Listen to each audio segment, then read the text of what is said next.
Hi everybody, welcome back to another season of Across the Lawn. I'm Colin, I'm the interviewer and the man in front of the camera. Hi, I'm Mark and I'm the creator. And I'm Max Wheeler, I'm the producer. We thought it might be a great idea to introduce ourselves and reintroduce you to this season of Across the Lawn.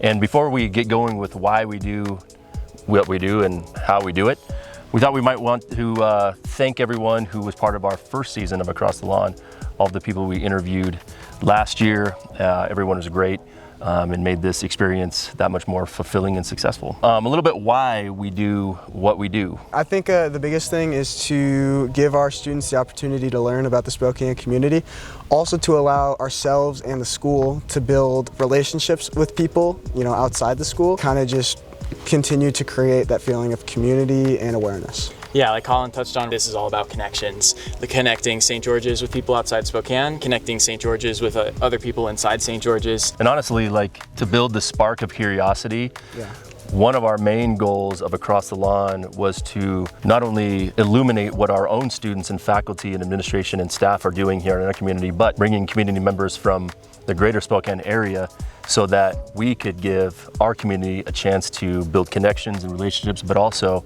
a way to make an impact and act in a way that helps build our community. So a little bit about how we do our Across the Lawn interviews. The first thing is we reach out to the people we want to interview and I build up some questions.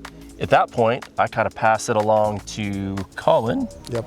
I spend usually the morning memorizing all the questions, thinking about any follow-ups I want to ask, and then I just sit there and ask them the questions. Yeah, and then I'm the stuff on the back end, so I'll hold the camera and film the actual episode itself and make sure all the settings and things look good. And then afterwards, I'm taking that video, editing it, adjusting the colors and the stabilization and all that, and then giving it to the news crew team.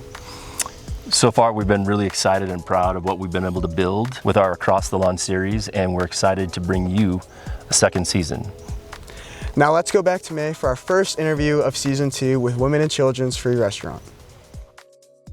Hi everybody, welcome back to another episode of Across the Lawn. Today I'm here with Jessica, the Volunteer Services Manager at Women and Children's Free Restaurant, and we're going to be asking her some questions. So Jessica, can you tell us a little bit about what WCFR does in the Spokane community? Absolutely. So we have been around since 1988, serving in different platforms. We're currently serving curbside meal and grocery distribution. And through that program, women can come and get groceries, prepared meals, recipes. It's offered most weeks, and it's free to anyone in the community. The amazing thing about it is that since the pandemic began, we've served over 1 million meals a year. Last year, 1.2 million. Oh wow, it's a lot. So it's a big impact and it's a big need here in Spokane for sure. And then can you tell us a little bit about your role at WCFR? Yeah, so I'm the Volunteer Services Manager. I've been with Women and Children's since 2014. I have also been the executive assistant, and I lead many other things at the restaurant. And then do you have maybe a favorite personal story about the impact WCFR had on someone in the community?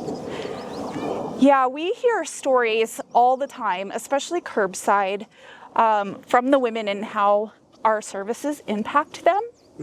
So some of the women have really lost the ability to work or just are really struggling in their lives.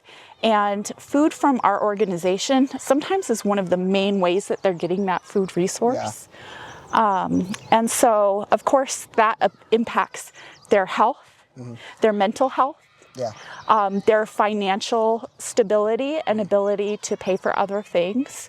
So there are a lot of impacts, and we hear that all the time from the women. And then is there ways for specifically St. George's students to get involved at WCFR, or just students in general? Yeah, we would love to see St. George's students come and volunteer with us. So there's a couple ways they can do that. This summer, they can come and engage in volunteer opportunities through the week. And then also we have a teen leadership board. Can you tell us a little more about that? Absolutely. So the teen leadership board is an amazing way that local students can come together to serve collectively and do things such as fundraising projects and food drives. We have our Egg Madness Can you tell us a little fundraiser. about that? Yeah, it started 3 years ago, and it's a great way to raise awareness about our organization and the services that we provide while raising funds for the programs. So it's all led by the Teen Leadership Board, and all the money goes straight to our programs. Of course. Well, thank you so much for your time. We greatly appreciate it.